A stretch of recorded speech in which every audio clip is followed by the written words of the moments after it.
did do some more research on like all the individual like cards and how to like start and play through the game as each faction. Yeah. So I did look into that thing with the Winu too. That one ability that I brought up, that's the commander's ability, I believe. Oh, that makes sense. It's Mechantal Rex, your home system, and all legendary planets that applies to. Oh, wow. I will say that probably makes the Winu better, because then it's like, oh, you have high priority targets, but you also have like better rolls while you're on them. So that's nice. Yeah. So the commander is like, do you unlock it by like claiming Mechantal Rex or something, or? Yep. Oh, that's easy. That's already what you want to do anyway. Yep. So realistically, you should have them by turn 2? Not the first turn, but maybe even honestly round 1 probably. The thing I noticed when I was watching people play, like people who play Twilight Imperium a lot, is that dude, they take Mechantal Rex on the first fucking round of the game. Yeah. I thought that was wild, because it usually takes us it's usually like round 3 for us that somebody finally decides to take it, and we're just like, and I'm sitting here going just like, no, they did like round 1 like 3 games in a row, and I'm like, oh, I guess like that's just the thing you want to do, huh? I guess the faster you get out laws and agendas, the better, I guess. Something that I noticed at our table specifically is that none of us want to be like the antagonist, if that makes any sense. We all want to be friendly with everybody, like, oh, we're not, we're gonna all stay on good terms because neither of us wants to get attacked by the other, and that kind of act of provocation of taking Mechantal Rex would be seen as like, what you doing there? The thing about with Mechantal Rex is that because it gives you 6 influence, that's such a swing for, especially like early on, for like laws and voting and whatnot. Yeah, and I don't know. Just like being the first to reach Mechantal Rex, the fact that you get a victory point instantly by taking the Custodian, that immediately just gives you such an early game advantage. Yeah, then it's like, oh, you take Mechantal Rex, then you take Imperial a bunch, and then you just try and like hold Mechantal Rex and just claim a bunch of victory points while trying to also maybe just score a public objective at the same time. Dude, it's fucking wild. So the hero's ability, I'm not going to get into that specific faction, but yeah, some of the strategies when it comes to Mechantal, Twilight Imperium are just fucking wild, and I want to see some of them, kind of played out. Yeah, that's what I like to do. That's what I like to see sometimes. So we got to finish one of these games. One of these days.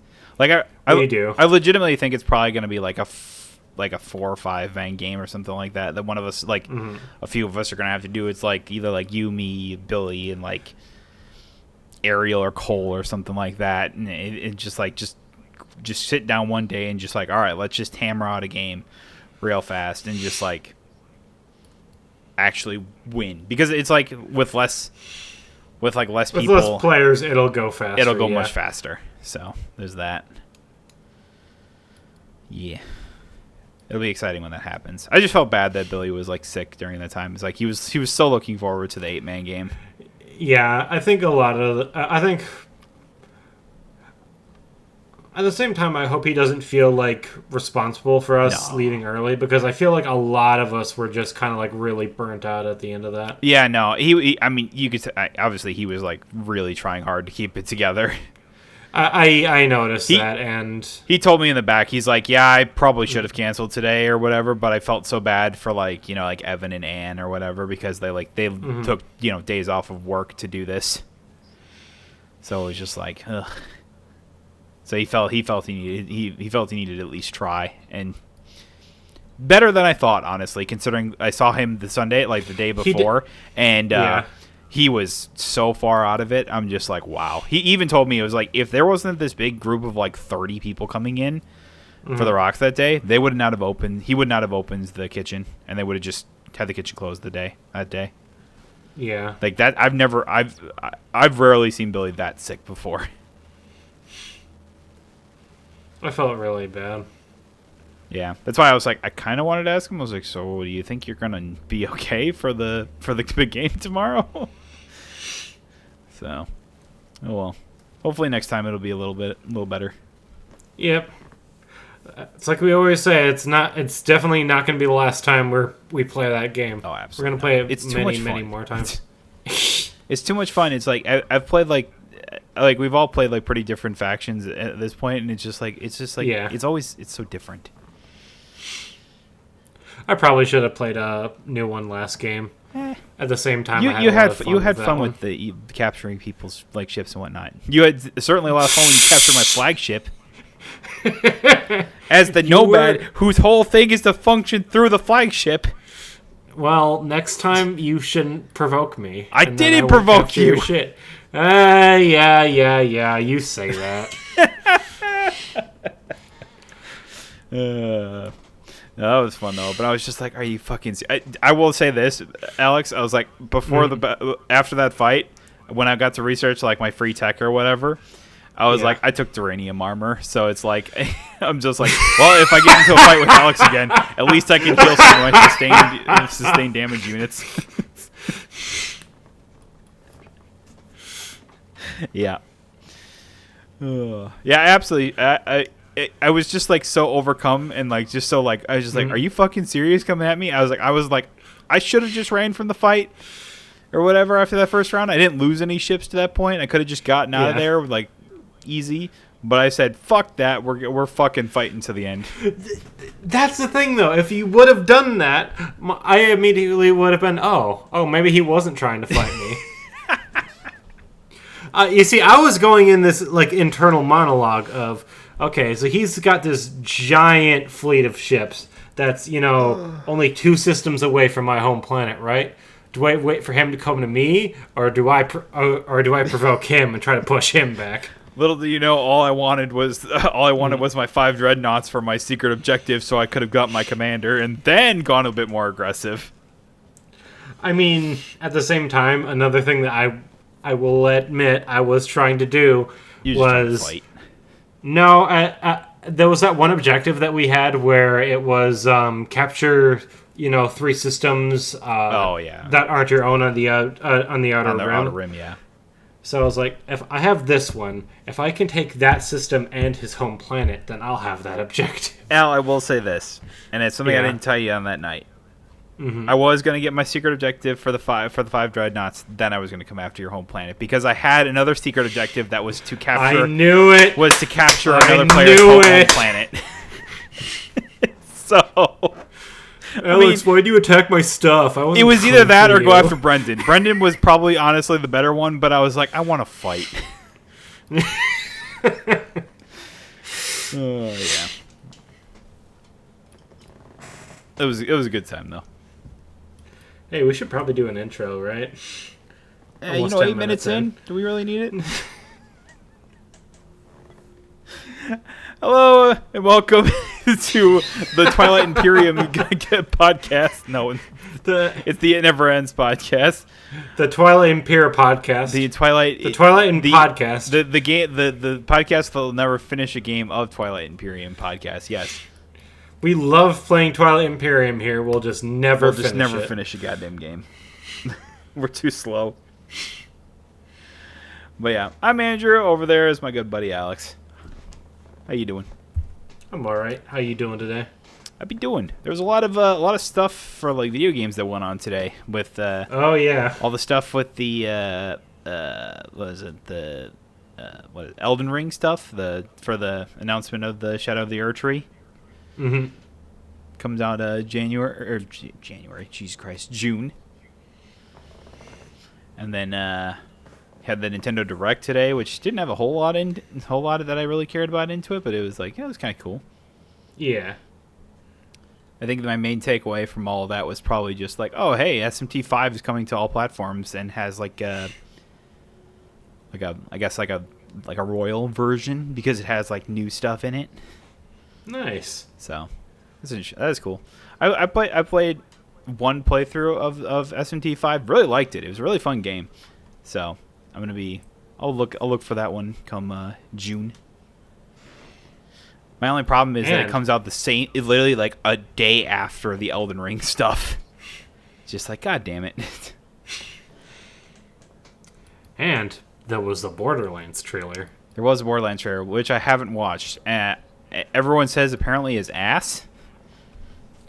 It does look like ass, if we're being completely honest. I mean, I saw like the what was it, the like poster or whatever. Mm-hmm. Man, Kevin Hart as Roland just does not look right. There's a lot of people. I love Jamie Lee Curtis. The fuck is she doing in this movie? Well, what is Cate Blanchett doing in this movie? Well, isn't she supposed to be Moxie or something like that?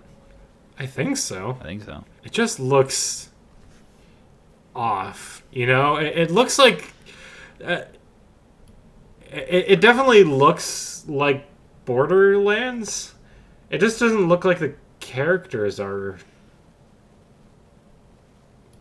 I don't know. Well, it's just the problem with the characters is that because they were so, I don't know, like hyper fantasy, I guess. I don't know. It's just weird because it's all the art style, right? Yeah. So just like trying to translate that into look like real life was going to be so damn hard. I just was never sure how they were going to do like. How they were going to do, like, a story around this. I'm not sure how... I'm still not sure how they are either. That's why I was like, when they announced the Borderlands movie, I was kind of hoping they would just skip to Borderlands 2, just so you could have Handsome Jack in there. Agreed. I mean, isn't... I think this takes place after Borderlands 2, because Tiny Tina is in this movie. Does it? Except it's like half. I thought it was just based off the first game, but no, it has Tiny Tina. Except she's not tiny. She's like in between Tiny and Big Tina. Yeah, I guess you're right. I didn't even think about that. 2 and 3, I guess. Man, couldn't we have gotten a Warhammer movie instead? Why are we getting a Borderlands film? I mean, isn't Henry Cavill working on that? I think they're making a TV show, but yes, and that makes me very happy. Because I know Henry Cavill actually likes Warhammer. I mean, it's like he's a big-ass nerd who like basically said he's like he wanted to make a Warhammer like show or movie or whatever, and was literally offered it the next day. Like, wasn't that a thing on like he went on like an interview or something like that? About talking about how excited he was to like maybe one day hopefully work on like a Warhammer show or something like that, and then literally the next day he got an offer for it. It's fucking awesome, dude. I don't know. I always just thought that was funny. It's like it's still one of my favorite like stories of like Henry Cavill is like, oh yeah, I almost didn't get the role of Superman because I was playing WoW.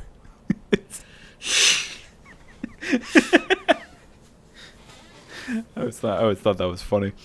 Yeah.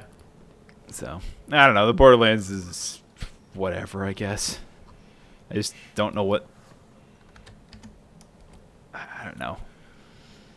If I walk out of that movie and say, I mean, it was all right, I guess that's a win. Sure. I don't know. I mean, that was what I always said about like when they first announced that they were doing a Borderlands movie. I sat there going like, I don't know how they're gonna do it because like. No, we've both been very skeptical of this movie since the beginning, and I'm not any less skeptical after watching the trailer. Well, it's just like it's pretty much where I'm at. It's like, how do you? I don't know. Yeah, I don't know. I just don't know how you translate like the game play or something like that. That's why I was just like, oh, at least if you add like Handsome Jack or whatever, it's like, oh, you'll have like an end game actual like villain to go after, like one that's really like known or whatever, and then like. I don't know. I also feel like you could just add the humor that he had to the game as well, and it's like just in the movie. I don't even know who you'd cast as Handsome Jack, honestly, but I'm sure they could find somebody that'd be really good. Ah, well, it is what it is, I guess. Do we think this is going to be better or worse than the Madam Web movie? Better. I would hope to God better. I've heard nothing but horrible things about Madam Web. Same. I think there was a post on Twitter I saw that was literally just like them quoting the Madam Web movie like word for word, and it was just the most stupid, cringy, and dumb like lines I had ever seen in my entire life. And the fact is that they had to say that on movie. I sat there going just like, man, if I was that actress that had to play Madam Web, I would have sat there going just like, I'd be fucking pissed.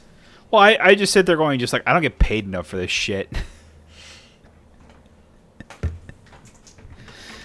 I don't know. It's always funny to me to think that like Sony's like Spider-Man, like, or even just like Sony's movie or like movies just suck. But when it comes to their games, like God of War and like Spider-Man, like the Marvel Spider-Man or whatever, fucking fire. I don't get it either, dude. It makes no sense. It's like, well, they did have the Last of Us TV show. I heard that was good. So on one hand you have but that, Sony on the didn't other do you that. have Uncharted, and this. It's like, yeah, they had the Last of Us, but the Last of Us wasn't headed up by someone from Sony. Was it not? Mm-mm. Oh. As an HBO person, they just got the rights to the Last of Us show. That kind of blows my whole theory then. Well, fuck. So you see what I mean? It's so weird. So weird. It's like, we know, maybe just take the writers from the games and then just make them the writers for the movies. Problem solved. Well, the advantage that games have, and like television shows too, is that they just have a lot more time to tell the stories that they want to tell. With movies, the problem I've always had with them is if you run a really good movie, it has to kind of be confined to a movie. It's got to be real. It really shouldn't be based off like a game or a TV show or a book, because the people that play those games or read those books or watch those TV shows, they're just going to watch the movie and think, well, all this stuff that I like is missing. Yeah, absolutely. That was like, it's really hard to like do a movie as like something like a game or like a book, or you said, and I'm just like, yeah, it's absolutely true. It's like, it's why you oftentimes see it's like why there wasn't like a Last of Us movie. There was a Last of Us show. Like why there's like all these shows rather than the movies and stuff like that, because you can get more in the weeds of the story and everything like that, rather than like condense it down to 2 hours or whatever. It's like, oh, then you can have even if they're like 45 or hour-long episodes, that's still like, if it's an 8 episode season or whatever, that's a whole season. It's 8 hours. It's just like, even when it's done well, it's like, I was watching the shout out, the sequel to Dune comes out soon, and the with part 1, I was even watching that movie, and I'll acknowledge that was a great movie, and all these people really love it, and I just feel like a bitch when I watch it and just I'm like, man, that thing that I liked in the book wasn't there. Yeah. And now I'm upset. Isn't that like a thing that people always like? There's always like 2 things I think that people always meme about, like the Harry Potter movies. Is like Dobby is in literally every one of the books, basically. After the second movie. Actually? Yeah, he's like in every one of them. He shows up at least a little bit and like is a heavy influence on like Harry's life and stuff like that.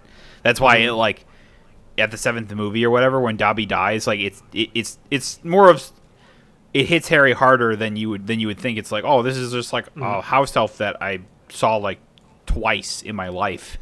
No, he was always there. It's just wasn't always there. Like, so in the movies he was never there, along with and then obviously like the subtle rewrites and stuff like that as well.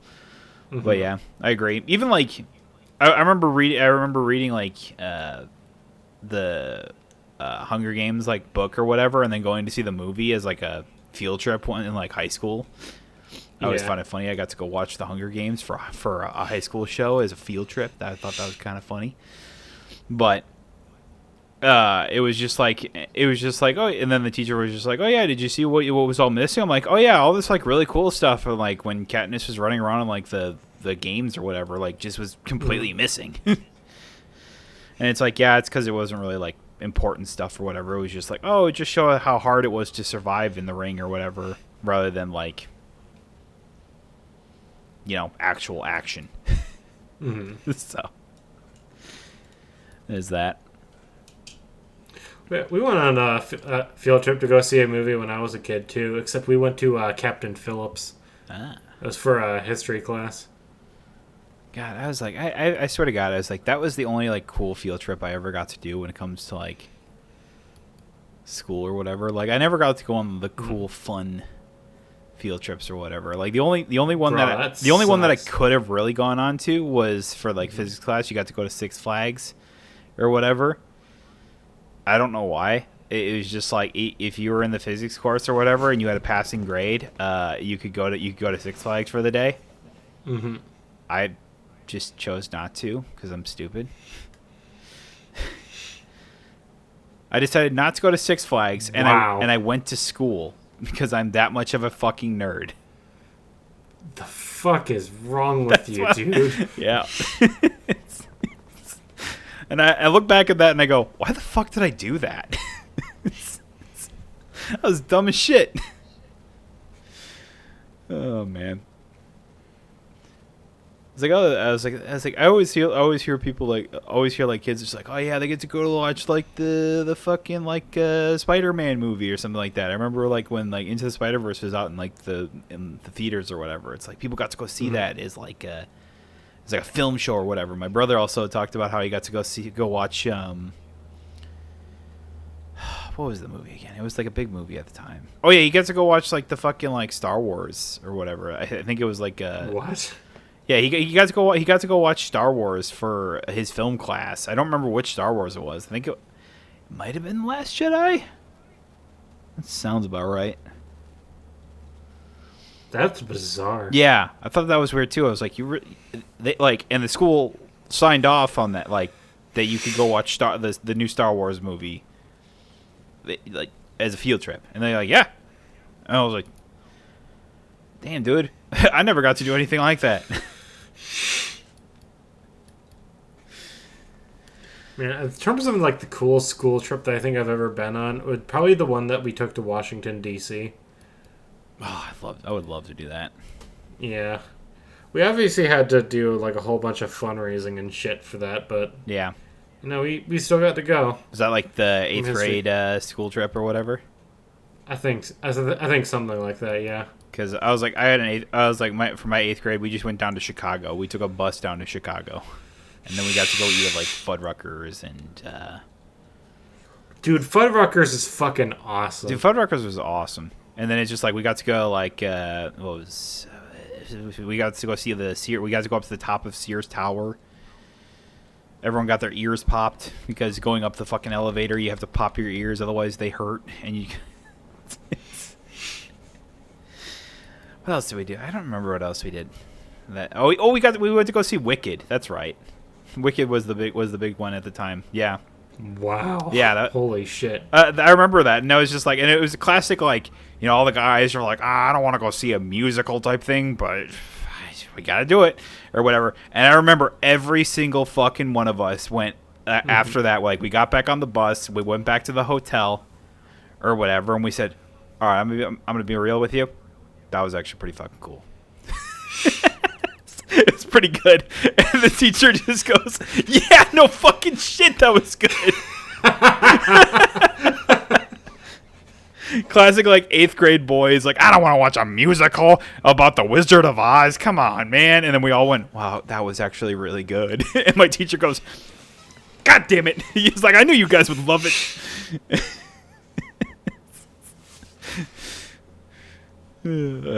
So I thought I always find that really funny. I would have loved to go. I would have loved Washington D.C. is one of my few places that I have on like my bucket list I want to go to at some point in my life. Yeah, It's not like necessarily super expensive vacation either. It's just really cool to get to see all the like different monuments and go to all the different Smithsonian museums. Yeah. Yep. I remember just walking through the like aerospace museum with my dad and how much fun that was. Yep, that's exactly what I want to do too. Is like I just want to go see like all the like the major like the tourist stuff and like the museums around there. It's like that's really all I want to go see. I don't know. I'm a big nerd. I like history. It's what it is. Yeah. We got to go through the White House too. Oh hell yeah! That was really interesting. I don't think I'll ever be able to do that again though. Yeah. Well, I guess we could get on to the one thing that we didn't cover like last week or whatever because we didn't do a podcast. But we want to talk about like the big Xbox stuff, or at least the news that came out of Xbox last week. Sure. It's like because we haven't gotten to that yet. And I was like, I didn't really watch it, to be honest with you. I just kind of heard like the general synopsis of what's all going on there, and I think that's really all you really need to know. I didn't want to watch the full podcast, honestly. Yeah, it's fair. I feel like it's just a lot of talking about stuff most people won't really care about. So you just get the TLDR and the notes or whatever, and that's really all that matters. And it's like, what? So Diablo 4 is coming to the Game Pass or whatever, so it's there. I feel like to nobody's surprise. Apparently, this year's COD is also supposed to release day one on Game Pass. Wait, wasn't that the whole thing that like wasn't that like part of like the whole thing of like the contention with the Activision Blizzard? That's cloud gaming. It can still come to Game Pass. It just can't be on xCloud. Well, that's dumb. It is really dumb. Whatever. So if you want to stream COD, you have to do it through Ubisoft of all companies. Yep. All right, that makes sense. But it's like Diablo sounds... is coming to the Game Pass or whatever. There are 4 Xbox games that are coming to other platforms, which I guess the first one is Hi-Fi Rush. They think they announced today or something like that. They are Hi-Fi Rush, Grounded, Pentiment, and Sea of Thieves. That's right. Yeah. That makes sense. Those are the games that you would probably expect at that point. Mm-hmm.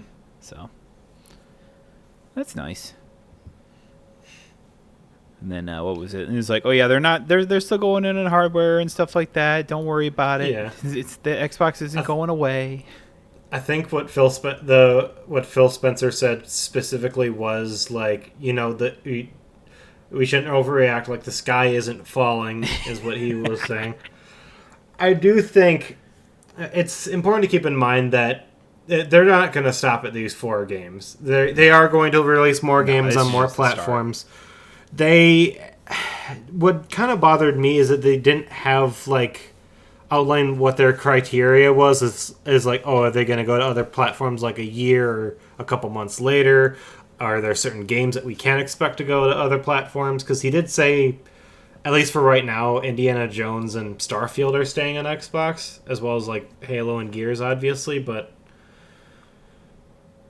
I don't know, man. I just want to know how Xbox is judging what and when is going to go where, basically. And they didn't do that. I almost wonder if with this that they're basically just going to go like, it's like we're going to have like exclusivity window with like the Xbox or whatever, and then like after like a year or 2 years with some games or whatever, that they'll release them on other platforms. Kind of like how Sony's doing with because they're looking at how Sony's kind of doing like their first party games, whereas you see more and more of their games like, oh, they're on the PlayStation or whatever, people play them on the PlayStation, and then like a year later, like Horizon or something else, or some games like that or whatever go out and launch onto like the PC and stuff like that, and then get a second life basically.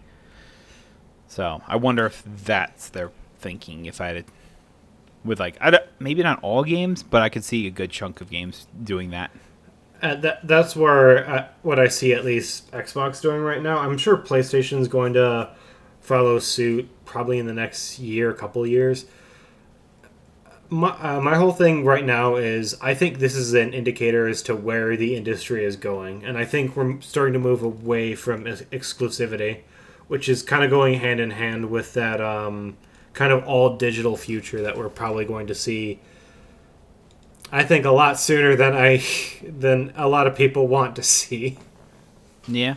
Unfortunately, I could definitely see that becoming a thing, like in the next 5 or so years, even. But my whole thing about that is it's really got to. I think like the PlayStation 6 and whatever like Xbox's competitor will still have a disc drive. I think like soon after that, though. I don't know if the next gen has a disc drive, to be honest with you. Considering that the PS5 already has, like, you look at the sales of like even like the Xbox and the PlayStation. Which console sold better? The one without the disc drive. So it's just like it's clear that like a lot more people don't really care about having discs or anything like that anymore. And it's like, all right, I guess we get the idea. So the PS6 is going to go digital only, and the Xbox whatever is going to go digital only. And it's like I wouldn't be honestly, I would not be too terribly surprised to see if whenever the next Nintendo console, the Switch 2, whatever, is purely digital. I would not be surprised, but I'm not gonna say it definitively because I don't think Nintendo is ready to say goodbye to physical media yet. I'm in the same boat. I think, like you said, I won't be surprised. I'm not exactly anticipating them doing that, though. Yeah. It's like people still like having like the cartridges for like the Switch games and like the cases and everything like that. They like have them on display and stuff like that too. I think Nintendo likes doing that too, honestly. I mean, yeah, they've always just kind of been doing their own thing. Well, it's like they, for some reason, decide to go back to cartridges when everybody else is doing Blu-ray discs and stuff. Well, it's because they realize that like, I don't know. It's just you buy like you even buy like a game like off the shelf or whatever, like a PS5 game off the shelf or whatever, and like what's in it? It's a blue case with the PS5 logo and like the box art or whatever on the front of it, and like and then you open the thing and it's just a blue case with the thing with the disc inside, and you just put the disc in, and you throw the case across the room or something like that because you don't give a shit. But it's like Nintendo. It's like at least like they like put some like time and effort into actually like the cases, and people like actually like putting them up and like displaying them almost. I don't know. It's just like I think it's just they know the that aesthetic. they're putting the effort in. Yeah. It's just the aesthetic. So it's just like whereas Xbox and PlayStation are just saying now that nobody cares about this, why put the effort in? And Nintendo's just like, well, people still like kind of having that like as like there's like scenery and stuff like that, so it's like, why not? Kind of ironic when you think about like the old like N64 days when everyone would immediately throw out the box and just keep the cartridge. Yeah, which is why those boxes are so goddamn collectible now. Expensive nowadays. Yeah. I can just imagine all the people that bought those games with the boxes and just looking at the prices of those box games now, just going, "Fuck." Yeah. If I had just held on to that piece of cardboard. Because when you're a kid, you don't know. Yeah, it's the same thing with like my old Pokemon cards. I wish I had held on to those because I know for a fact I had a first edition Charizard from like one of the first sets of Pokemon. Fuck me if I could have kept that in decent condition or even know where it is nowadays. It's probably fucking disintegrated to this point at this point. But I was like dumb motherfucker. At the age of like 6 years old, I had no fucking clue it was gonna be how much do like Charizard sell for you anymore? I don't even fucking know. At least a couple $1,000s. I'm willing to bet. Easy. It is $523 on TCG Player right now. And then if you get it like graded or whatever, it's like I think like 10s sell for like so much money. Let's check on eBay. $29,000. Well, honestly, I'd say it's probably closer to like $3,000 to $8,000. I'm seeing. I'm sure that guy wants $29,000 for it. I don't think he's ever gonna get that. Yeah, it's fair. Either way, like it's still like thousands of dollars, Yeah. So I'm just like, Jesus Christ. So you just save a few of those, and I'm like, I'd be set. And there was a bunch of other cards. Like it's just like, you even look at like any of those old cards or whatever are just still so worth so much, and it's just like, god damn. I even think of like the old Yu-Gi-Oh cards like that too. It's just like some of them are worth a good chunk of money. The older Yu-Gi-Oh cards really aren't, unfortunately. Some of them are. Some of them, I guess. It's just usually like the higher rarities, like the dark, the iconics, like the Dark Magician or the Blue Eyes White Dragon, stuff like that. I mean, if we're talking like the Dark Magician from like the Yu-Gi-Oh, like from like the Yu-Gi starter deck, I think that's only like 30 cents on TCG. Well, that's because it was printed to oblivion. But like, if you talk about maybe from their first like set that they had or whatever, like Legend of Blue Eyes, like it's go if you get like a with a decent quality or whatever, it's probably worth a good amount. Oh, I actually have this one. It's not in great shape, mind you, but I do have it. About $70, it says here. It's pretty good, honestly, for for a fucking Dark Magician. For a piece of cardboard, yes. What you wouldn't do for a piece of cardboard, huh? What would you do for a piece of cardboard? No. But yeah. All right then. But yeah, it's like going back to how we got here, though. It's just like, man, yeah, like what you wouldn't give to have like the fucking like N64 boxes or whatever that we all just throw away and discarded, beaten to hell. Because like you said, we don't fucking think about this shit when we're kids. No, not as kids. Especially not back then, before you knew like really what like card collecting could or would be, or anything like that. Nor did you probably realize that, when you're a kid and you said, oh man, I really want to get like this like new release or whatever, so let me just sell like these like bunch of games to like GameStop or something like that, or like, oh, I want like the new Xbox, let me sell my old Xbox for the Xbox 360 real fast. And then you go, oh man, I wish I had that Xbox.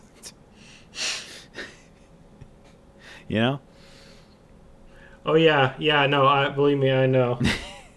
That was me in the PlayStation. I was like, I sold my PlayStation 1 for the PlayStation 2. Still got that PlayStation 2. It's downstairs. But it still chugs. But it's like, man, I wish I still had that. I wish I still had that PS1. I don't know, like all the Xbox stuff it wasn't the end of the world like everyone thought it was, to no one's surprise. And like you said, like even he said, it's like, oh, Phil Spencer was just like, this guy's not falling, it's fine. I mean, I'll be honest, I don't think it would have been the end of the world, even if they did do what they were, what everyone thought saying. Was going to happen. Yeah, it's but fine. it's whatever. Yeah. That's about it. I'm glad PlayStation players finally get to play Sea of Thieves, so now they don't have to fucking buy Skull and Bones. You have even less reasons to spend money on that shit now. God, my brother, when I came back one day, I came back from our Twilight Imperium day, and he went down say that he wants. No. He went down a rabbit hole of watching videos of people just shitting on Skull and Bones, and I'm just like, why? And he's like, I don't know. I just went down a rabbit hole, and I dug deeper. Like, I got up the shovel, and I just kept digging. Because it's a piece of shit. Yeah, he showed me like people playing it or whatever, and I'm just sitting here going, just like, oh yeah, now go farm the tree from the goddamn from the boat, because you can't get off the boat. It's literally just Black Flag, but worse. But it's 100 times worse.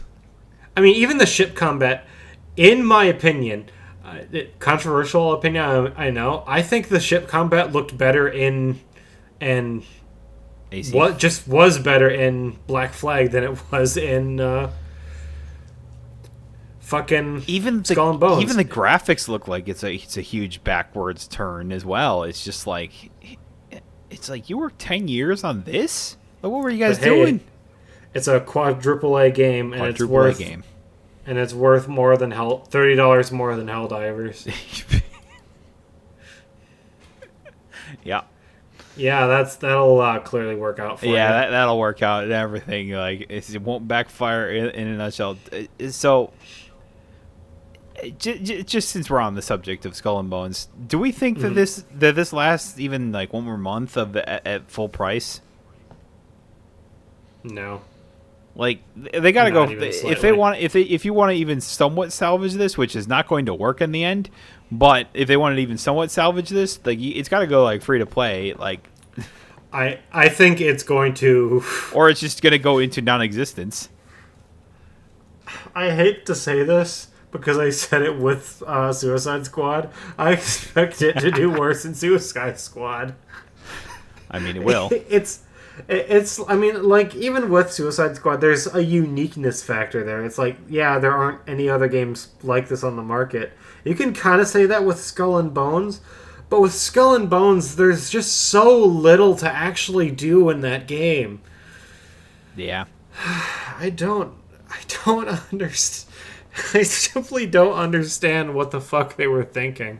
They were thinking we got a grant from the Singapore government basically to make the game, so we were obligated by government forces to actually put out a game.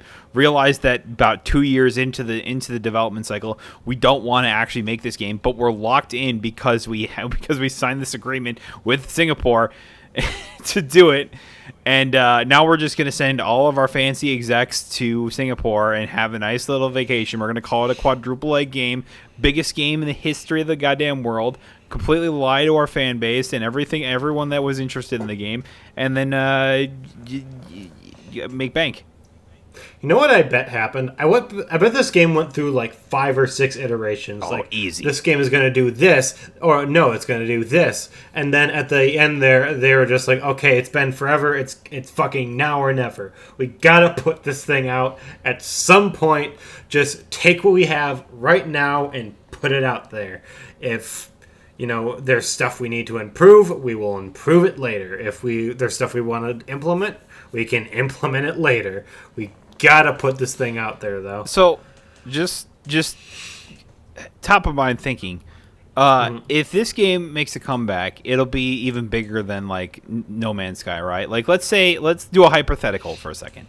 Okay. Let's do a hypothetical that if obviously it's like rough start and no one likes the game or whatever, but let's say within like 2 or 3 years or something like that, and they either like do like what they did with Final Fantasy 14 and basically just relaunch the game, and then all of a sudden it's like one of the best pirate games of all time basically, and stuff like that. Is that a bigger comeback than No Man's Sky? Yeah. Oh. No. I don't know. Honestly, I have no idea.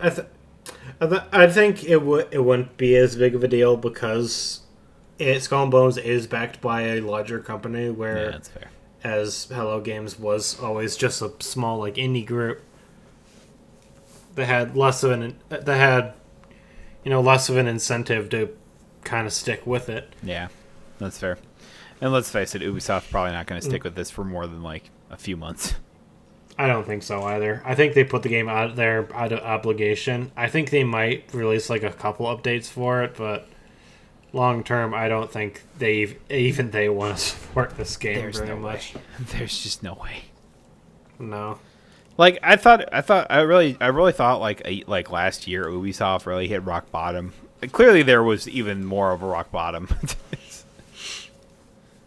I mean, I will put it out there that I don't exactly hate Ubisoft. I think in some ways they're kind of going in the right direction. Like, I think.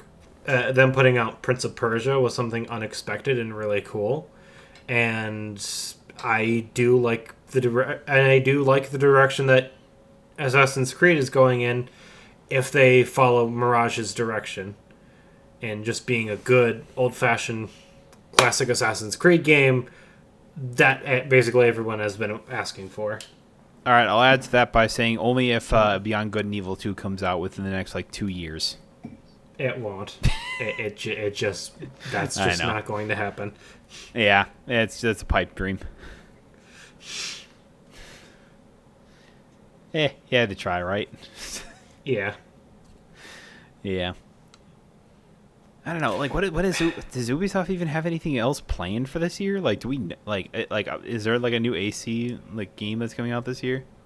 The next Assassin's Creed game is the Japan one, though I don't think that's coming out this year. I'm not exactly sure what else Ubisoft has in the pipeline. I know right now they're working on that new Assassin's Creed and like 2 others. And I think they said in the next year or 2 they're going to launch the next Far Cry game, whatever that is. I think that's supposed to be next year, but don't quote me on that. Then here's what I don't understand. If Ubisoft wants to have a live service game, don't they already have that in the Division franchise? You have that in Division. You have that in Rainbow Six. You have that in For Honor, I guess. I mean, technically, For Honor's still alive. I don't know how many people actually play For Honor anymore. So I just don't get the point of trying to launch another live service with Skull and Bones. I don't know. It's just like I said, it's a skeleton of a game that's probably never going to exist. I have a feeling it's probably going to be something similar to Anthem. Honestly, it's just like it'll be like it's just like I guarantee in like 6 months they're going to have like some meeting where it's like this will determine the future of Skull and Bones or whatever, and they'll cancel it like shortly after that and like announce the days that the servers are going down or whatever. It's just like everyone that paid $70 for it just getting fucked over. I mean, I really would hope that they're getting. I would really hope that they're getting like their money back. I don't know, at least something, some compensation, something, coupon or I don't know. Fuck. Coupon. I don't know, like something that's like, oh yeah, sorry, the Skull and Bones didn't work out. Here's 50% off our next like game or something like that, or like whatever Ubisoft game you want to do next. Here's an Assassin's Creed T-shirt. Here's a Skull and Bones T-shirt. For all you Skull and Bones fans that stuck with us all those 3 or 4 months, here's a T-shirt. Yeah. No, they sent out like an email like Bethesda did for Fallout 76, where it's just like, yeah, the game didn't work out. We're shutting down servers. We aren't planning on doing anything about it. Yeah. So I forgot. Apparently, Star Wars Outlaws is supposed to be this year. Don't know if that's going to happen. Is that actually? I don't know. They have it. They have it listed as to be determined 2024. So I mean, that game actually looked pretty dope. I was like, I don't know if that'll happen, but if it does, I mean, cool. Other than that, it's just like a bunch of AC games, Division, whatever. Are they making a Division 3? I don't know. Tom Clancy's The Division Heartland. I don't even know what that is. There's a lot of Tom Clancy stuff that I just don't know. Oh, so they are working on it, apparently. Meh. It's Ubisoft. It is what it is. They're just kind of doing their own thing, basically. It's just like I feel like just a lot of their games have just really fallen off in recent times. Like in the past couple of years, it's just like people's interest in a lot of Ubisoft games has really dwindled. That's why I pretty confidently say that it's just like I feel like they're at a pretty all-time low here. It's fine. Xbox can buy them at some point. See, and that's really what I think. It's like everyone talks about how like there's going to be a new like big acquisition or whatever. It's just like, and I see they're going just like everyone like the idea is that it was like, oh, maybe it's going to be Sega, maybe it's going to, and I'm sitting here going just like Sega's doing just fine. It's like they don't need to worry about Sega. What people should be worried about is Ubisoft, because boy are they at a pretty low point right now. It's like, yeah, there's some upward trends recently, but like a year or two ago, like, ooh, that was bad. Yeah. Do you remember Avatar Frontiers of Pandora? Yeah. I feel like that game kind of just came and went like a wet fart. It's like I feel like most people don't even know that it's out. I mean, I feel like that was me in just like the most recent Avatar movie. It was just like, oh yeah, that came out. Nah, maybe I'll watch it. I mean, that made like $1 billion. I understand it made money, but it doesn't mean that everyone's talking about it like they were the first one or anything like that.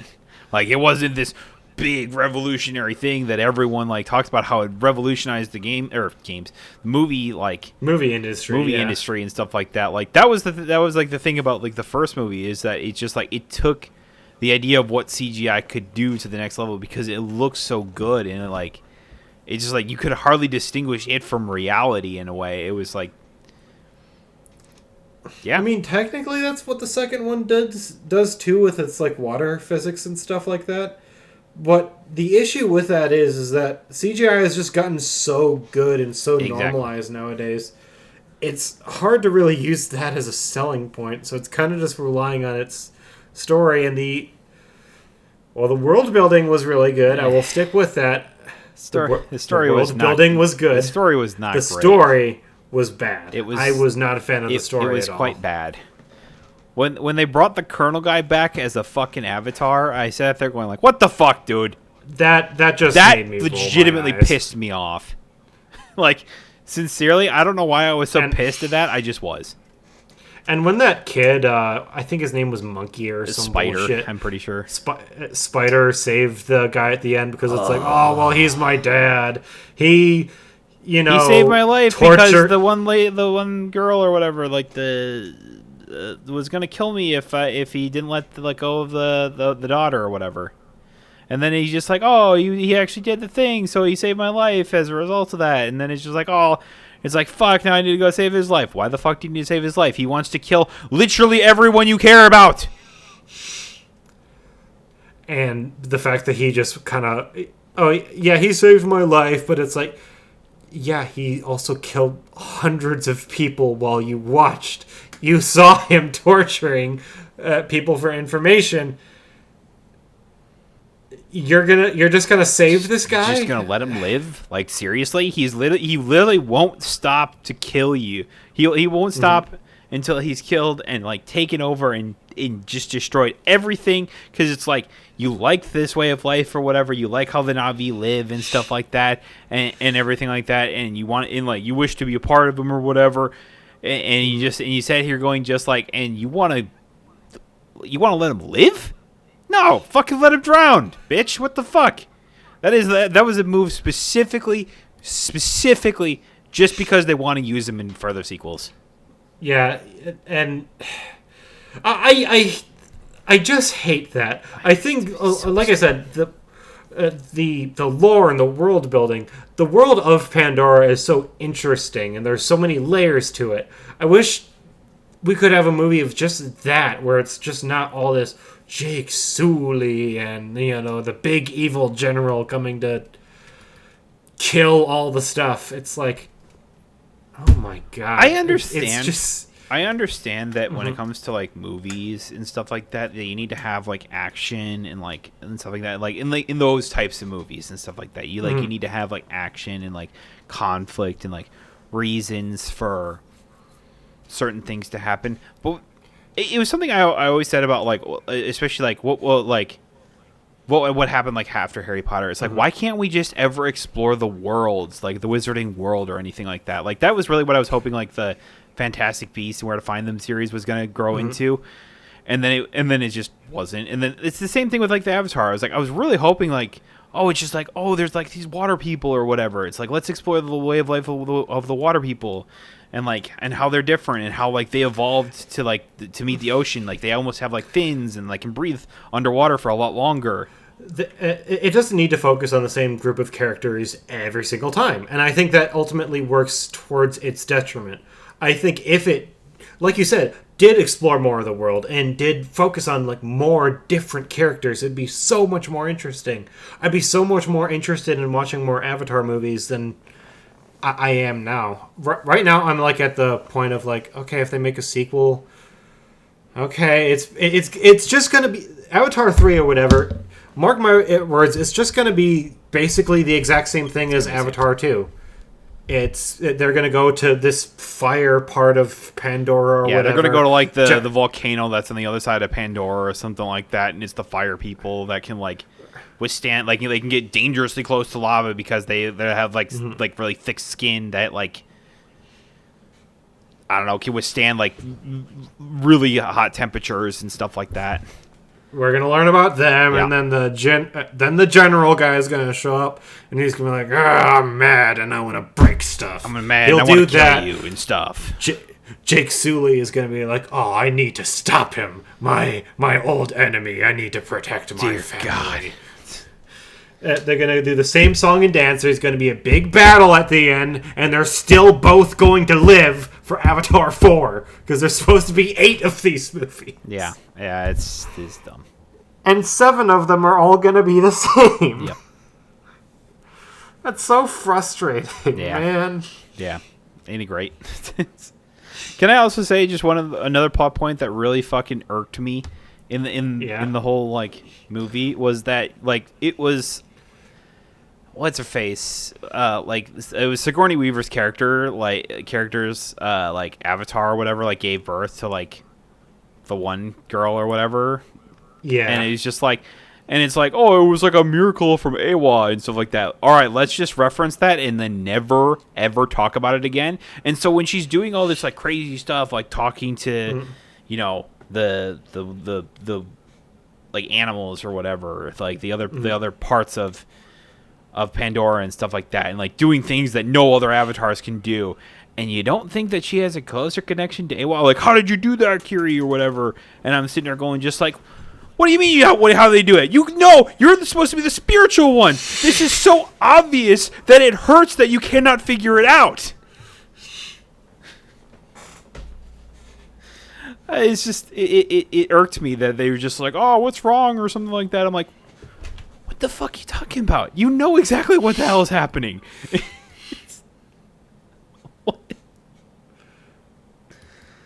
That irked me. I don't know why. I don't know why that irked me as much as it did. But it's like you like literally like they're like the spiritual type people or whatever and stuff like that, and they can't even see what's right in front of them is like this miracle from Awa or whatever. And I'm sitting here going just like,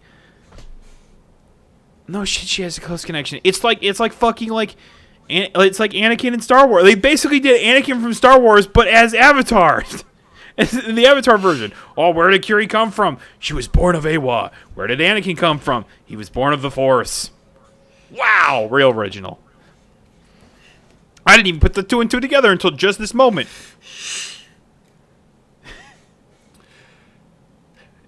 You know what's really funny, now that I think about it? So, do you know a story of Frontiers of Pandora? No. It's basically the exact same thing as Way of the Water. So you're a Na'vi that escapes a human facility that was teaching you how to kill other Na'vi, I guess. And like you escape, and it's like, oh, I'm gonna fight the humans, but then there's one specific bad guy who's like the bad guy. He's like, oh, I gotta kill this fucking Na'vi that escaped, and he just like breaks a bunch of shit. And the entire game is just you working towards his facility or whatever. I'm just mad. I'm pissed off. What was his fucking motivation in, like, the first movie, the general guy? Was it just like, it's just general racism and like, I was just like believing that humanity was a superior race because they're a bunch of savages. But what was his vex against that one guy in particular? Because he spent so much time just trying to get at him. What? Is it just because he killed him in the first movie? Jake? Yeah. Yeah. Because he was just like, because the idea was that, oh, you think you're one of them? You turned your back against your own, species and stuff like that. And that's why. It's basically just like, oh, you're a traitor. So in the military, you're a traitor, so they're going to kill you because that's the punishment for betraying you. It's literally just government-funded racism. I mean, yeah, absolutely it is. It's like that's hilarious. It's like the whole plot of the first one is that they want the fucking whatever the hell it was called, the stupid like rare ass mineral or whatever. The Giving Tree or whatever that thing was Whatever. called. The unobtainium. I know it's not actually what it is, but I can't remember what the fuck they called it. Or whatever. By the way, never came up in the second movie whatsoever. Oh, real fast, just something that I thought of it off the top of my head as well, is that another fucking plot point, and that was like literally within the first 5 minutes of the movie starting, was that like oh they're going recapping the events of the first movie and stuff like that. It's like, oh yeah, we drove away the sky people and stuff like that, and then it's just like then they come back like 15 minutes into the movie or whatever. It's like, oh yeah, Earth is dying, we screwed it all up and stuff like that, so we're gonna transport all of humanity to Pandora. Remember, this is a planet that they cannot breathe the air. It will kill them if they go and breathe the air. There are animals you don't understand that are threatening, that are very deadly and dangerous, and you already have a natural enemy in the Na'vi. And you have the entirety of the galaxy, whole galaxy, the whole entirety of space. You can intergalactically travel to anywhere in the entire galaxy, and you decide right here is where we're going to set all of humanity down. Now, clearly, that's probably a later plot point in a movie, maybe. I don't know, but it felt like a really stupid reason for them to go back to Pandora. Guys, we literally can't go anywhere else. Literally nowhere else. You're telling me that you've searched the entirety of the cosmos and there is not a single other planet like Pandora that could sustain some sort of life. Bullshit. That's bullshit. What I cannot tell you after the 15 minutes of listening to that, and I paused it and I sat there going, what the fuck are you talking about? I was so mad. Ugh. That was the moment where I said, do I really want to watch the rest of this? I'm 15 minutes into this movie. Do I sincerely want to watch the rest of this? I still have 2 hours and 45 minutes left. I'm already pissed off, and I'm watching for 15 fucking minutes. I did it. I don't know why, but I did. That was another thing that really irked me, and of course that was right at the beginning of the goddamn movie. With that weird ass monologue. It's just it's just stupid. Like, I don't know. I forgot what the point I was making before that, but I just thought I had to get that out. Avatar has such a fun and cool concept, and it sucks to see it being kind of like, I don't like saying squandered, but that's what it feels like. A little bit. It feels like this could be so much more than the sum of its parts. I mean, I said the same thing about after when with Harry Potter, after the whole all the books. I think it was right before Deathly Hallows Part 2 or whatever was coming out. And I said, so what comes after Harry Potter? They could do I was I always felt like they could make a TV show or a series or maybe even just more movies of when Harry's an aura or something like that. He could be chasing down the remnants of the Death Eaters and stuff like that if they wanted to put some action into it or whatever. And I was just that sounds really cool. And then I was then I heard that they were doing Fantastic Beasts and Where to Find Them, and they were going even a little bit further back or whatever. And it's just going over oh, it has nothing to do with Harry Potter. And I'm sitting here going just hell yeah. And it was just oh yeah, let's go over some of the cool parts of the world, the fantastic beasts that are all in them and stuff like that. I'm this sounds awesome. And then I watched the first movie and it was pretty good. The first movie I thought was pretty good. After that, not so much. And you're right is a thing. It's they could go back and not even focus on Harry Potter, the founders of Hogwarts. You could do a movie about them. You could do a movie. There's so much of the world that you can do that's more interesting than Harry or and even in the games. Didn't they reference Merlin or some shit? I mean, I thought that was the whole mystery of Hogwarts Legacy, was it not? Where it was just oh, this stuff as old as Merlin is here. It's uncover the mystery of the relics left behind by Merlin.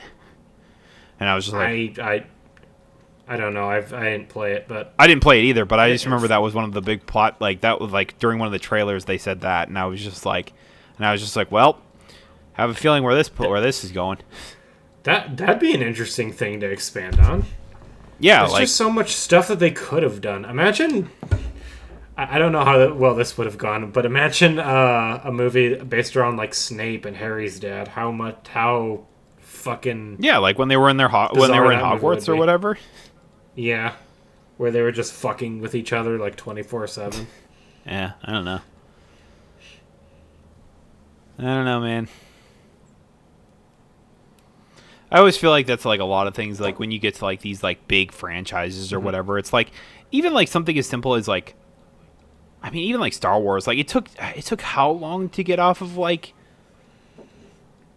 the Skywalker saga? Like even, we still haven't got off. I mean, that. Yes, but like there are other things that are going on. Yes, obviously the Skywalkers are still like the main thing of Star Wars or whatever. And at some point, that's got to not be the thing. But like there are other side stories that are going on. It's like you look at it like I mean, I've said this about 1,000 times. Like, but it's like Star Wars Rebels was a story about like the rebellion or whatever, but not from the like rebels that.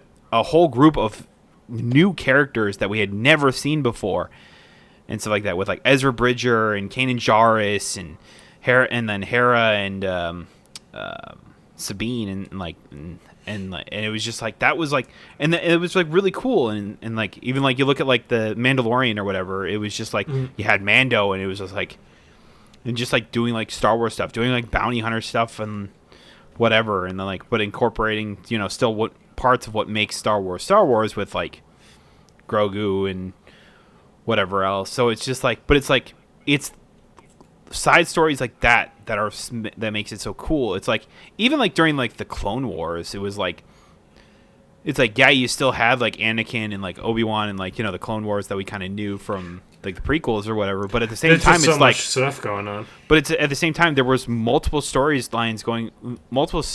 plot lines going on that weren't revolved around them. Like it was like Ahsoka or like other fights that we never really got to see during like the actual prequels or whatever. It's like the Clone Wars by far was one of like the Clone Wars animated series was by far one of the best moves ever made by Lucasfilms or whatever when it comes to like understanding it's like between episodes 2 and 3 to like really solidify it's like, oh yeah, Anakin and like Obi-Wan were actually like really, really good friends, and like so like their fight in 3 was really impactful and stuff like that. And like even adding like a character like Ahsoka Tano, it's like people loved her so much that she actually got a live action adaptation, which is great. And so it's just like it's like stuff like that. It's like you can still have them a part of the world because they're pivotal parts of the world of like Star Wars and stuff like that, but understand that there's more to the world than just the Skywalkers.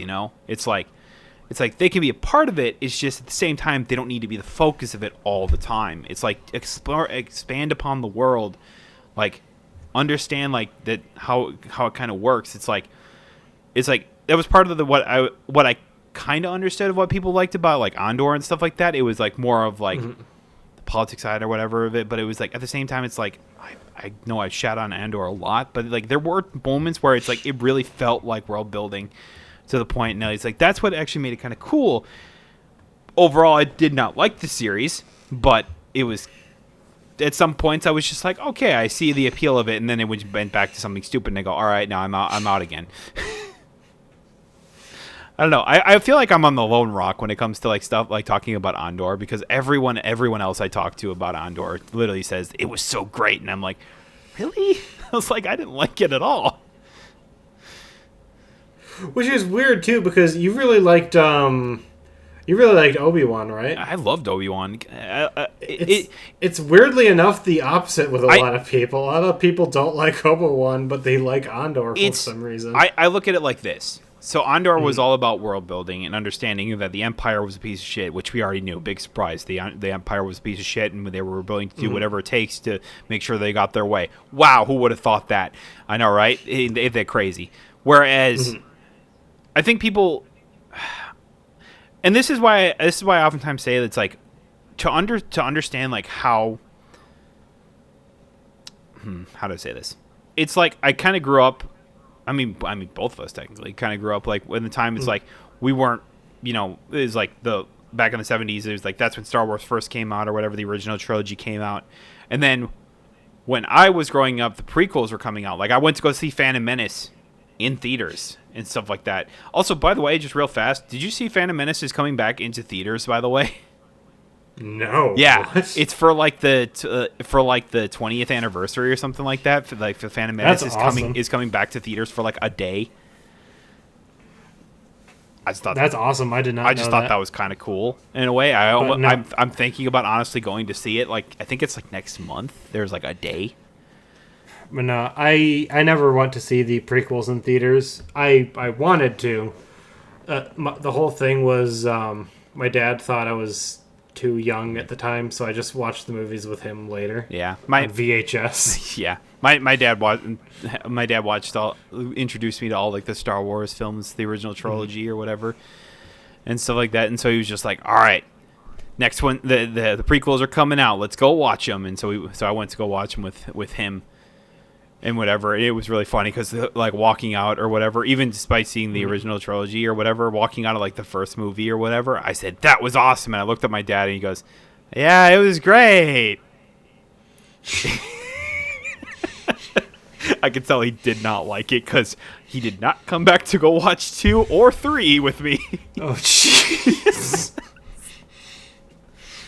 But no, it's just like it was like. I kind of looked at it as like as a kid, it's like even though I was introduced to the original trilogy first, it's like I still liked the prequels. I hold the prequels in a higher standing than most people do when it comes to when you look at it overall. It's like I still obviously put the original trilogy over them, but it's like for a lot of people say it's like, oh, the original trilogy is the best and stuff like that. Then the prequels, like a few of them or whatever, it's like Phantom Menace had like Darth Maul, so it's like that was kind of cool or whatever. But like episode 2 was kind of garbage, and like episode 3 was like it had cool action scenes, and it was like the creation of Darth Vader or whatever. Like that was cool. But it's just like I know they had some cringy dialogue in like 2 and stuff like that, but it's like it really wasn't that bad. I don't know. It's just I hold them in higher esteem than most people do. Yeah. And I still go back and watch them every so often, and it's just like, and I don't know, I like them. But anyway, it's just like going from that, and then watching the Clone Wars like animated show or whatever. Just really getting invested into the characters of like Anakin, Obi-Wan, and stuff like that, and then like having the events of 3 or whatever, and so like seeing and like there was only one thing I wanted, and I think that it's like people looked at the Obi-Wan series and was expecting more than what I think they were anticipating. It was, I think, expectations went in with high because it's you got Ian McGregor to come back and play Obi-Wan. And it's like, that's really cool. And so I was just sitting here going just like, but it's like, what are they realistically going to do? Like, what's the overall goal of Obi-Wan? And it's like, it's not a perfect series. Honestly, some of the worst, like everyone shits on Reva, which is like I mean, let's be fair. Her backstory is a little nonsensical. Not great, but I'm not gonna shit on the character. No. I just think the idea of her being like a youngling that survived being slaughtered by Darth Vader, spoiler alert by the way, is a little... Well, that's also the backstory of Grogu. Nobody gives a fuck about that. I don't even know who Grogu is. It's Baby Yoda. Oh. It's like that's the whole backstory of Baby Yoda, is that he has a flashback later in the series, later in like season 2. That of him like in the Jedi Temple or whatever, where one of the Jedi was like escorting him out or whatever, and like making sure he got out of there, and then it was like the clone troopers were coming in to kill him or whatever, and then they was just like, oh, get him to safety or whatever, and then it just kind of cuts out from there. So it's just like, it's like clearly Baby Yoda was at the temple at the same time Order 66 was happening. So it's like so when people just go, the backstory of her was like a youngling that survived or whatever, it's not that unreasonable, honestly. It's like, if that's what you're gonna do, then you have to have the same critique as Baby Yoda. I'm sorry, but you can, and how can you root against the little guy? I mean, look at him. But I don't know. It's just like, is Rava's character perfect? No. But is it like the worst thing? Is it the worst? No. The worst part about it is the Grand Inquisitor. He looks like shit. Because it's really funny, because when you look at like the alien race it's supposed to be or whatever, they literally had that alien race in episode 3 of Star Wars, I want to say. That sounds right. It was when Obi-Wan goes to Utapau to face down Grievous. And you see like the race or whatever, and it looks really good. And then you look at, the same type of alien or whatever, and it just looks like they just spattered a bunch of makeup on him. And that's it. Well, that's not great, but whatever. You can overpass. And then the number one big thing, and one of the biggest critiques later in the show that happens along with that is that, and one of the greater critiques of this Disney Star Wars in a nutshell is how not deadly lightsabers are. It's like literally Reva stabs the Grand Inquisitor in the gut, basically, and old Star Wars or whatever, even like original trilogy, or even like the prequels or whatever, you got cut by a lightsaber, you were dead. Just how it goes. It doesn't seem to be the case in any of the Disney stuff whatsoever. This is not just like Obi-Wan or whatever. Like Ahsoka had the same thing where Sabine got stabbed right in the gut by what's her face? I don't know. It was like Balin Skull's apprentice or whatever. I forgot her name. Yeah, I know who you're talking about. She lived. So, it's just like, apparently lightsabers just don't mean anything anymore. Or even like in episode 7, Finn got literally cut through his spine. It's like, he should be dead. But I digress. And it's just like, then he comes back later in the show going just like, how are you alive? I stabbed you or whatever. It's like, my hatred for you is what saved me and stuff like that, blah, blah, blah, blah, blah. And I'm like, why do we have to do that? Well, it's the Sith thing. That's how they always live. That's how Darth Vader lived, is for his hatred of Obi-Wan. And the fact that he was turned into a robot. We'll go with that.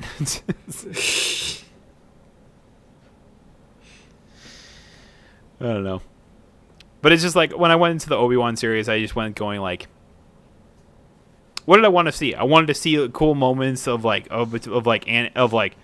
Obi-Wan realizing that Vader is Anakin or whatever. And like when he first realized it, and I'm like, he was just like shitting his pants, and he's like, oh my God, like, what have you become? Like, seriously, like he was like just in utter shock. And it was just like crazy. And like the first fight against him, not even close. And like Vader was like toying with him in any way, shape, or form. Had some of the best lines or whatever. Some of the best lines that came out of, I think it was episode 3 or whatever, when they actually fought or whatever, because like he like picked up Obi-Wan with the Force, and then like, and basically just like, and it's like, well, Obi-Wan's like floating up there in the air because he's like hadn't been training or whatever, and he just like wasn't trained at all. So it's just like he was just like floating there and going. He's like, what have you become? And he's like, and then he goes, what, you made me. And then he just like dips him right into the fire and starts burning his face or whatever. And I'm just like, holy shit, that is dark. And it's just like, man. And it's like, and then like the next like scene or whatever, it's like, the one person that was the ally or whatever at the time like comes and save Obi-Wan. And then like, it's just like, you really think that a bunch of coals would stop Vader from coming after Obi-Wan? No, I don't think that. What I think is that Anakin or Vader saw how weak Obi-Wan had become and didn't even see him as a threat worth killing at all. And also, potentially, part of Anakin Skywalker came out realizing, oh my God, I've just like tortured like my former master, basically. Like, what did I just do? That type of thing. Yeah. It's just like, you realize he's kind of still has a conscience, and like the whole, and it's just like, oh, it's like he's supposed to be like a badass or whatever. And it's like, look at episode 6, and like there's even people still even wonder, it's like, did Vader lose the fight against Luke on purpose just so that way he didn't have to kill his son? Well, it's possible. Up for debate. So I don't know. It is, you look at it like that. It's like, I think you watch for two different reasons. People watched Andor to see like the world building of the whole Star Wars universe in a nutshell, and I'm more invested into the characters than I am into the world of Star Wars. is really what it comes down to. It's like, I didn't like Andor because I didn't really care for any of the world building when it comes to the Empire. I know what the Empire is. It's a piece of shit, and was like methodically fucking people over to the point where they were so suppressed that they felt the need to rebel, even at the cost of their own life. That type of thing. That's nothing new. Big shocker. Whereas, I wanted to see what Obi-Wan had really gone into or whatever. It was like, and it's just like, oh, how did he, why did he sit on Tatooine for all those years looking over Luke? Like, did he ever... So that all that kind of stuff happened, and it's just like, did they ever have a confrontation or whatever? My biggest complaint of this whole show was probably the final fight between Obi-Wan and Anakin. It's like, Obi-Wan used less of his lightsaber skills and became Force Jesus for a little while. So, but it was good nonetheless. I don't know. I feel like it's going to be one of those series that people look back and going, it's like, that wasn't half bad. It's definitely better than Book of Boba, I'll tell you that. Literally everyone that I've talked to, no one said anything good about the Book of Boba. The only good thing about Book of Boba was the 2 episodes that were Mandalorian season 2 part 0.5. That was the best part of it all. Everything else about it was not good. It's just, yeah. That was the only one that I was like, man, that was the real stinker. Like, there is almost no redeeming qualities of this. Oh well. I know. I was like, I know they have plans to make Ahsoka season 2. I really hope they don't end up making an Obi-Wan season 2. Like, they just don't need to. Just leave it where it is. Just leave it right where it is. You left it in a perfect spot. You left it in a nice spot that fits right in there and stuff like that. You don't need to further expand on that. But Ahsoka, that one needs a sequel. Like, we need a season 2 of that. Which is going to be hard to say considering that, the actor for Baylan Skoll died. And I was like, God damn it. So good. So, I assume they're going to probably have to rewrite that somehow. Probably. Yeah. It's either that or recast, but I hate to see that recast. It's just nothing you can do about it, though. Yeah, well.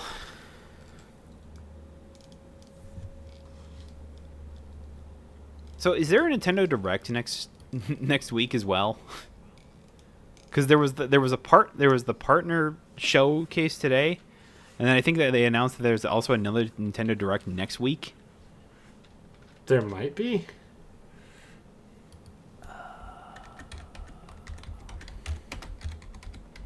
Will that just be for like the Splatoon DLC, or what would that be for? Oh, there's the Pokemon Presents. It's on the 27th. Got it. What the fuck are? Okay. Is there going to be like another Scarlet and Violet DLC, or? I don't know. Hey You Pikachu 2? What's Pokemon Presents gonna do? What was it? Instead of Let's Go Pikachu and Eevee, it'll be Let's Go Mareep and Larvitar. What the fuck for? I don't know. You're fucking with me, right? No. Well, yes, absolutely. I'm fucking with you. I was like, I'm just making stupid predictions. Okay. I just remember everyone was just like, there's a Nintendo Direct today or whatever, so it's just like we're gonna see a Hollow Knight Silk song for and it's just, oh boy. Is that game ever gonna come out? At some point it will come out. I would bet you it probably will. It probably will. He says. I'm like 99.9% sure it will. But you gotta leave that 0.1% chance that you're wrong. I'm a little convinced that game is fake, not gonna lie. I mean, I said the same thing about Death Stranding, and then they came out. Remember, like, it was like years. It was years Kojima would just come out, show off this, like, this, like, crazy-ass artwork or whatever, and I'm just like, how much you want to bet, like, Kojima's just fucking with everyone? Like, do you think he's just doing, like, he's probably just, like, putting out, like, some crazy artwork and stuff like that, and he's gonna go, one day he's just gonna go, haha, it's not a game. I was just kind of, like, playing along, showing off some art pieces I did or whatever. I thought it'd be a good funny, and then now here's like the actual game or whatever. It didn't happen, but I thought I was convinced on that for a very long time. Look, if anyone was gonna play a joke like that, it would definitely be Kojima. He's exactly the person for that. Is the thing. He's absolutely the guy who would do that.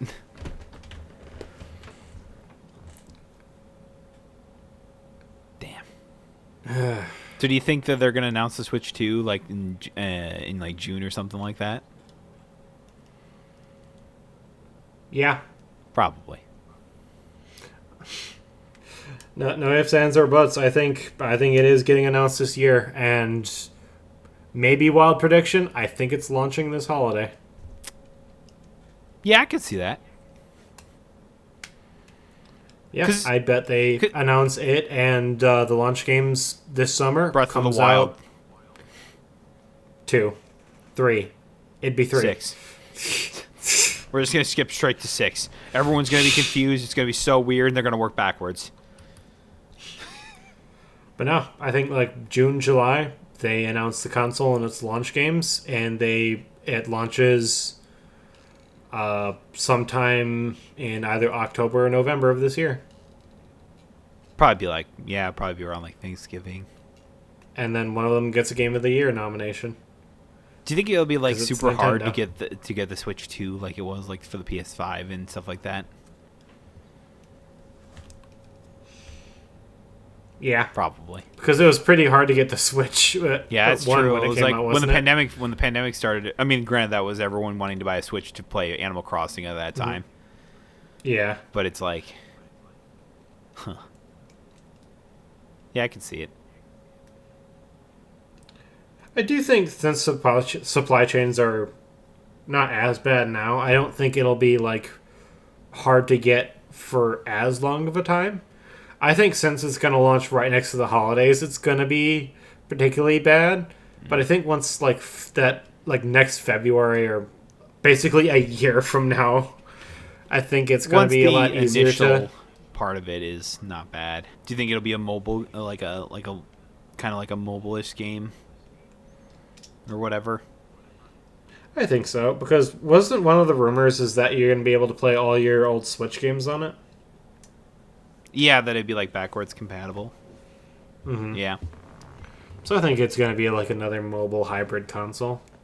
That seems to be another thing that the industry seems bent on doing, because apparently Xbox is talking about doing one of them. Well, I mean, I think they saw how well the stupid like Sony thing was or whatever. I can't remember what it was called. God damn it! If they pull PlayStation Portal, I'm going to be so pissed. Like they probably saw how well that sold, and then he's like, "Oh, hey, we could do that." No, good luck. Please I guess. Don't. Just make like a fucking Xbox version of like the Steam Deck or the Legion Go or something like that. Just do that where we can play games natively on it, and it's not a fucking useless piece of garbage. Does Sony ever make another PSP?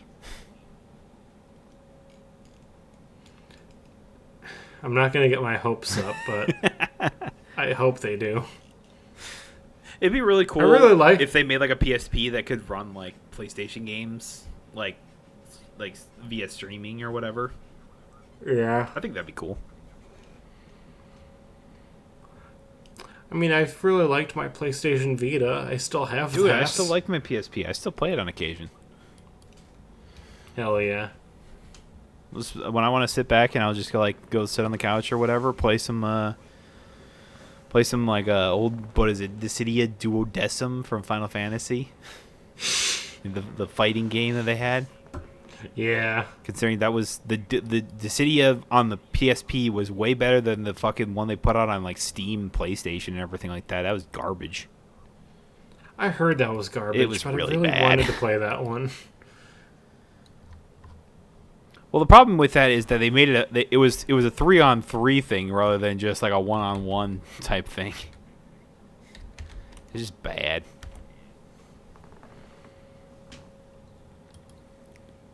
Oh, it's free to play now? Yeah, I mean it came out free to play. Oh. I thought did they say the servers were going down? I can't remember if they did or not. I mean, you can still download it on Steam. Okay. For some reason, it's really funny. The first review on Steam for your Dissidia, the NT free edition or whatever, Dissidia 012 on PSP is way better. Yeah. Because it is. Yeah. I just find it funny that's the first review on there. Yeah, we can call it there though. Yeah. It's way better on PSP. Yeah. It's really funny. Anyway, thanks for listening to Avatar: Frontiers of the podcast. I've been Alex and Onion and Duck. The fuck duck. And the fuck duck. And well, it's a kind of appropriate, I guess, since I guess he watches me masturbate. But whoa. And this has you been said my, it, not me. Hey, I ain't trying to hide anything. But, and that's been Andrew, and we've had a good old time. Find us where the podcasts are podcasting. Don't drink and drive. But do drink and ride. Don't actually do that. Anyway, yeah, well, thanks for listening or whatever. Real fast though, I wanted to make just a quick thing is like I want to actually like start on my goal I had for this year and actually like start streaming, and I think I actually have some times listed down so where I want to start. So by the time you're hearing this, hopefully I've started this. So I think it's gonna be Mondays, probably early morning, like 8-9 o'clock or something like that to whenever, and then probably like Fridays or Saturdays. Still debating on either one of those. In front at like 6 or something like that, probably. And it's like hopefully I'll try and stick to that. Nice. At least twice a week. I don't know. Like February was such a hard month to stream because it's just like I want to play Persona, but I also want to try and finish it before Rebirth, which is not going well. Well, I mean it is and isn't going well. Like I've made good progress, but I'm still pretty far from the end. So, yeah. That's why it's just like, we'll start it after February. Don't worry about it. Anyway, but yeah, thank y'all so much for listening and watching. We'll see y'all next week. Bye-bye.